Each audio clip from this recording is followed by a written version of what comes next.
This is Dr. Roger Knapp, pediatrician.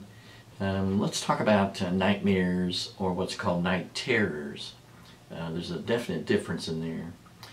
Nightmares is common in kids. It's typically 2 to 5 years of age, and in the situation where they wake up in the middle of the night crying, it's our job to give them that security. It's our job to put food on their stomach and clothing on their body, roof over the head, and I will keep you safe.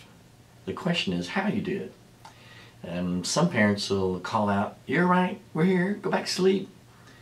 Some of the parents will go into their bedroom until they go back to sleep.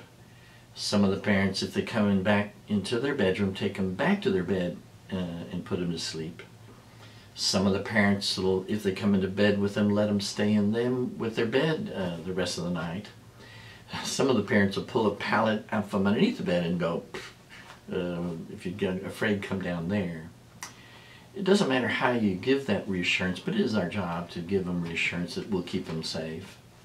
But we, of course, have nightmares too. It's just real common to see them wanting to come in bed, mom and dad. And you need to think about before you do this, before this happens, because you don't want to start one thing and then try to stop it. So decide how you want to do the nightmares, and then just do it every night. Be consistent. Some of the parents will do it stepwise. They'll first call out, "You're right," and if they continue fussing, then go into their room, and if they continue fussing, take them into their bed, and they'll do it kind of stepwise. To some nights, milder reassurance will give them reassurance. There's another condition called night terrors, and night terrors is more typically younger kids, and they wake up in the night screaming, and even their eyes are open, but they're not awake. Frequently don't even know the parent came in the room. If it's a nightmare, they will say, "Oh, I'm afraid of the boogeyman," and cry for mommy or daddy. Whereas night terrors, they're just standing up in their bed screaming. And it's a sleep disorder similar to sleepwalking, sleep talking. There's grinding your teeth called bruxism, bedwetting. There's several different sleep disorders in kids, and night terrors is one of them. It's not a nightmare. It's not related to any future problems. Most parents wake them up and put them back to sleep. Or you can just ignore it, but that's hard to do. I think most parents wake them up and then go on back out of there, and they usually go on to sleep, and they don't remember it at all. So that's a night terror, and they eventually grow out of it, and it just takes a while. Whereas nightmares, that needs your reassurance for sure. Just be careful during certain bedroom activities to lock the door, because we don't want to come in on that.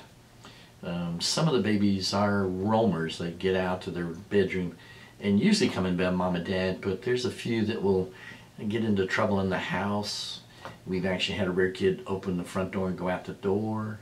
So if you got a roamer, it's not child abuse to lock their bedroom door. And if the house catches fire, they're not going to go get you, you're going to go get them. And if their wood door is shut, the smoke won't get to them, and they'll be saved.